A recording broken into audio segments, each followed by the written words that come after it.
Hello बच्चों, let's read this question. So this question says, if the K alpha radiation of M molybdenum Z is equal to 42 has a wavelength of 0.71 angstrom, calculate the wavelength of the corresponding radiation for copper जिसका Z कितना है 29 के equal है। ठीक है, तो wavelength ये देखिए आपको पी गिवन करके ये आपका एक्सरे पर बेस्ड क्वेश्चन है। ठीक है, एक्सरे की कैरेक्टरिस्टिक्स जो होती है उस पर आपका बेस्ड क्वेश्चन है। ठीक है, तो कैरेक्टरिस्टिक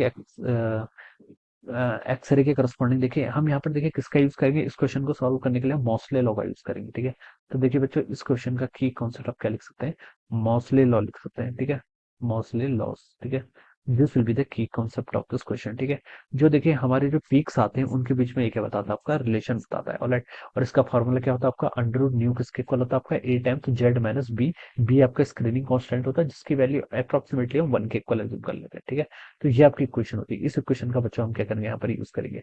अगर देखिए बच्चों में स्क्वायरिंग करो दोनों साइड तो v इक्वल टू कितना होगा आपका, ए स्क्वायर टाइम्स जेड माइनस 1 के इक्वल। मुझे यहाँ पर देखिए प्रोपोर्शनलिटी बतानी, कैलकुलेट द वेवलेंथ बतानी है ना। एक की वेवलेंथ गिवन कर रखी है यानी कि रेशियो बताना है, तो रेशियो बताना है तो इस कांस्टेंट टर्म से तो मेरे यहाँ पर कोई मतलब ही नहीं है। मुझे देखिए किस किस के बीच में देखिए न्यू को मैं यहाँ पर क्या लिख सकता हूँ, न्यू किसके इनवर्सली प्रोपोर्शनल होता है, लैम्डा के।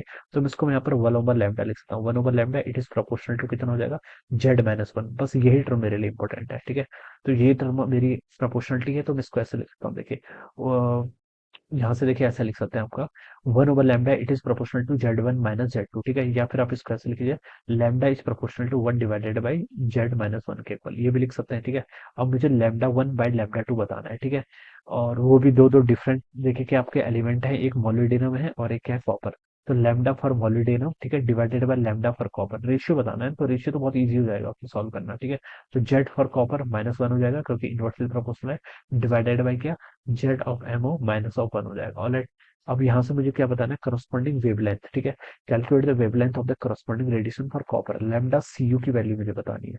तो ये कितना होगा देखिए आपका, Z of molybdenum -1 divided by क्या, जेड ऑफ कॉपर -1। ठीक है, और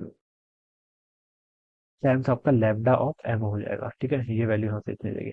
अब लैम्डा ऑफ सी यू देखिए कितना होगा, एमओ का कितना देखिए, जेड है यहाँ पर आपका 42 के इक्वल, 42 - 1 करूंगा तो 41 हो जाएगा, डिवाइडेड बाय कॉपर का जेड कितना है 29, 29 -1 करूंगा तो 28 हो जाएगा, इंटू लैम्डा ऑफ एमओ ये कितना गिवन कर रखा है, 0.71 एंगस्ट्रॉम के इक्वल गिवन कर रखा है। ठीक है, ये वैल्यू यहाँ से इतनी आएगी। अब बच्चों देखिए अगर मैं इसको यहाँ पर सॉल्व करूँ तो 41 डिवाइडेड बाय 28, तो ये 1.46 के इक्वल आएगा। कितना, 1.46 इंटू 0.71 एंगस्ट्रॉम हो जाएगा। ठीक है, ये वैल्यू इतनी जाएगी। अब बच्चों देखिए इसको अगर मैं सॉल्व करूँ तो 1.4 0.71। ठीक है, तो ये 1.03 के इक्वल आ रहा है। ठीक है, 0.71 इंटू देखिए आपका यहाँ मिस्टेक हुई है देखो बच्चों, यहाँ पर इसका भी तो स्क्वायर होगा, this thing will also get square. ठीक है, तो ये भी स्क्वायर्ड में आएंगे सारी टर्म। ठीक है, ये टर्म आपकी स्क्वायर्ड में होंगे।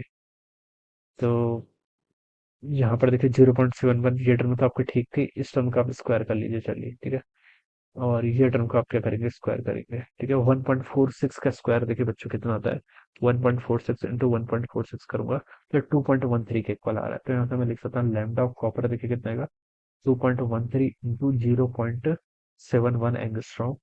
और ये टर्म को देखिए अगर मैं सॉल्व करूँ तो 2.13 इंटू 0.71 ये आपका 1.51 के इक्वल आ रहा है, 1.51 एंगस्ट्रॉम के इक्वल। तो ये इसका राइट आंसर होना चाहिए, जो देखिए आपका ए ऑप्शन से मैच करेगा। ठीक है, अप्रोक्सीमेटली 1.52 के इक्वल आ जाएगा। ठीक है, so this is how we will solve this problem. Okay, तो आई होप इसमें सिर्फ आपको डिपेंडेंसी पता होनी चाहिए। ठीक है, तो I hope you are understood this concept. All the best and thank you so much.